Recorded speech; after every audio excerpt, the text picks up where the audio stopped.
be fooling the people with your empty magic. You are even audacious enough to call yourself great king of numinous power and indulge in devouring virgin boys and girls from the Qin village. I am one load of gold from the family of Qin Qing. Can't you recognize me? Monk, said the monster. You are quite unreasonable.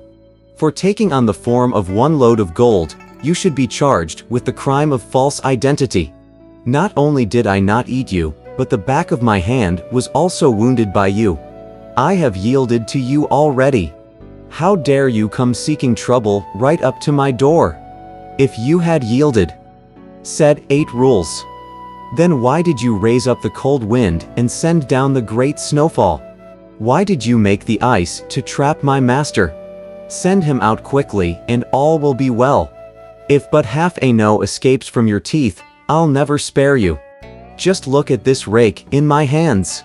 On hearing this, the fiend smiled sarcastically and said, Monk, you are wagging your tongue and bragging. It was I, indeed, who brought the snow and froze the river to abduct your master. Now you are clamoring at my door and demanding his return, but this time, I fear, is not quite the same as the time before. Previously, I brought no weapon with me as I thought I was attending a feast, and you took advantage of me. Don't run away now, because I'm going to fight with you for 3 rounds. If you can withstand me, I will return your master. If you cannot, I'll eat you also. My darling child, said 8 Rules. That's the way to talk. Take care, watch my rake. So you became a monk midway in your life, said the fiend. 8 Rules said, My dear boy, you do have a little numinous power. How did you know that I became a monk midway in my life? Since you are using a rake, said the fiend. You must have been hired as a gardener somewhere, and now you have stolen even your master's rake. Son, said 8 Rules. This rake of mine is no garden tool. Look, the huge teeth are forged like dragon claws. Its handle, white gold wrapped, is serpent-shaped. When it's used in battle, cold wind swoops down. When it's put to combat, bright flames spring up, able to smite fiends for the holy monk. It catches monsters on the westward way. When I move it, mist hides the sun and moon. When I use it, bright, colored lights will shine. Mount Ties toppled, and 1,000 tigers cringe. The seas upturned, 10,000 dragons fear. Though you may have numinous power, one blow will give you 9 big, gaping holes. That fiend, of course, would not take such words seriously. He raised his bronze mallet and brought it down on 8 Rules' head. Using his muckrake to parry the blow, 8 Rules said, You brazen creature. So, you too, became a spirit midway in your life. How could you tell that I became a spirit midway in my life? Asked the fiend. If you know how to use a bronze mallet, said 8 Rules. You must have been a laborer hired by some silversmith to tend the fires. You took advantage of him and stole his mallet. The fiend said, This is no mallet for forging silver. Look, 9 segments formed like petals of a flower. Though hollow, the stems made of evergreen. It's not anything of this mortal world. It has its birth and name in the house of gods. Green seeds and cases aged in the jasper pool. Pure scent and nature born of a jade green pond. Since I toiled to temper and refine it. It's charged with magic and it's hard as steel. Swords, halberds, and spears all can't rival it. Axes and lances, none can withstand it. Though your rake may be like a sharp-edged sword, my mallet will break it as it breaks a nail. When Sha Monk saw how the two of them engaged in such exchanges, he could no longer restrain himself from approaching them and shouting, Fiend, stop this boasting. The ancients said, What's spoken proves nothing. Only deeds are visible. Don't run away. Have a taste of my staff. Using the mallet to parry the blow, the fiend said, So, you also are someone who became a monk midway in your life. How did you know? Asked Sha Monk. The way you look, said the fiend. You resemble someone who used to work in a pastry shop. Sha Monk said. How could you tell that I used to work in a pastry shop? If you didn't work there, said the fiend.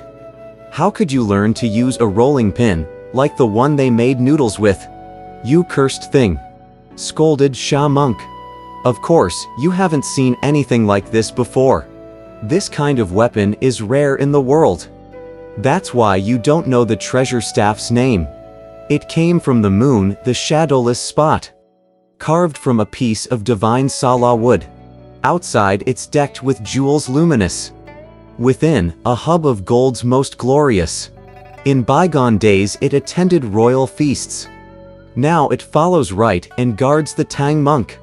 Few may know it on the way to the west. Great fame it has in the region above. It's called the Fiend Rooting Treasure Staff. One blow, and it will surely crack your skull. In no mood to talk further, the fiend charged him. The three of them turned ferocious all at once and began a fierce battle at the bottom of the river. Bronze Mallet, Treasure Staff, and Muckrake. Wu Neng and Wu Jing both engaged the fiend. One was heavenly reeds descending to earth. One was a divine warrior coming from the sky. Both attacked the water fiend, showing their power. This one withstood alone the god monks, a laudable show. Proper affinity can perfect the great Tao. Mutual growth or conquest holds Ganges sand. Earth conquers water. And the bottom's seen when water dries up. Water begets wood, which, flourishing, will bloom like flowers. Chen and Tao, nurtured, lead to the same essence. Elixir, refined and forged, tames the three parties. Earth is mother, sprouting golden shoots. Gold begets divine water, and the baby's born. Water's the source to moisten wood. And wood, thriving, brings forth strong, bright fire. The conjoined 5 phases will all differ. That's why they strive, each changing colors. Look, each petal of that bronze mallet was fine and bright. The treasure staff was wrapped in 1,000 strands of silk. The rake, made according to yin-yang and the stars, dealt sundry blows without style or number.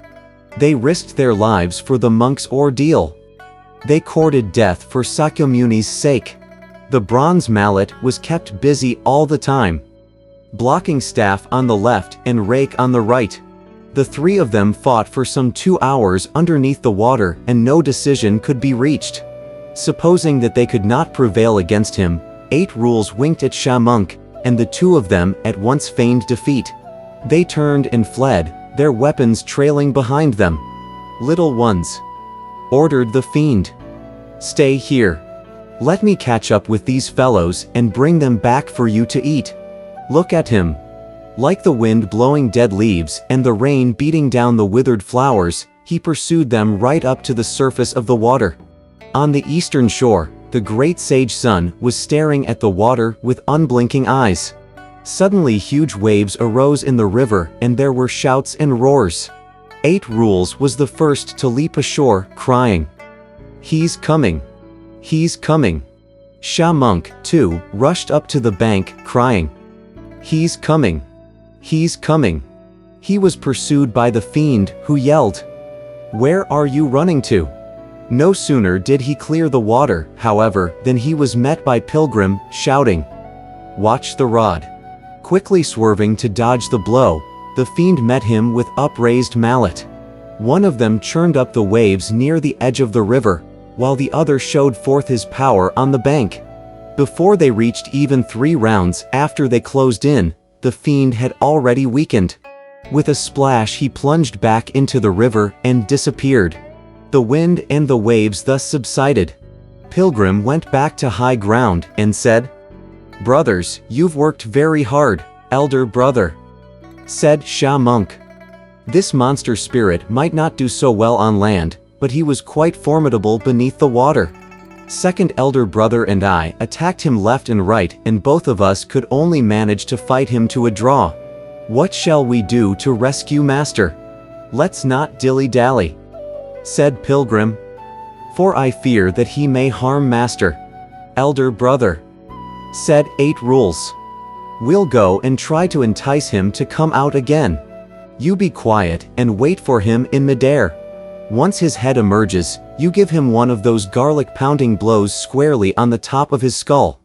Even if you don't kill him, you'll knock him dazed. Old Hog can then finish him off with one blow of the rake. Exactly. Exactly. Said Pilgrim. That's what we call mutual cooperation. Only that can accomplish anything. The 2 of them dove into the water again, and we shall leave them for the moment. We tell you now about that fiend, who fled in defeat and returned to his residence. As the various fiends met him, the Perch Mother went up to him and said, "Great King, where did you chase those 2 monks to?" The fiend said, "I didn't realize that those monks have another helper who, when they leapt ashore, tried to hit me with an iron rod. I dodged the blow and fought with him. God knows how heavy that rod of his is. My bronze mallet could not stand up to it at all. Before we finished 3 rounds, I had to flee in defeat." "Great King," said the Perch Mother, "can you remember how that helper looked? He has a hairy face and a thunder god beak," said the fiend. "Forked ears and broken nose. A monk with fiery eyes and diamond pupils." When the Perch Mother heard this, she shuddered and said, "O great King, it was smart of you to flee, and you escaped with your life. 3 more rounds and you won't live at all. I know who that monk is." "Who is huh?" asked the fiend. "Some years back I was living in the Great Eastern Ocean," said the Perch Mother, "and I heard the old Dragon King talking about him and his reputation. This monk is the great sage, equal to Heaven, the handsome Monkey King, who is a golden immortal of the great monad, and of the primal chaos in the region above.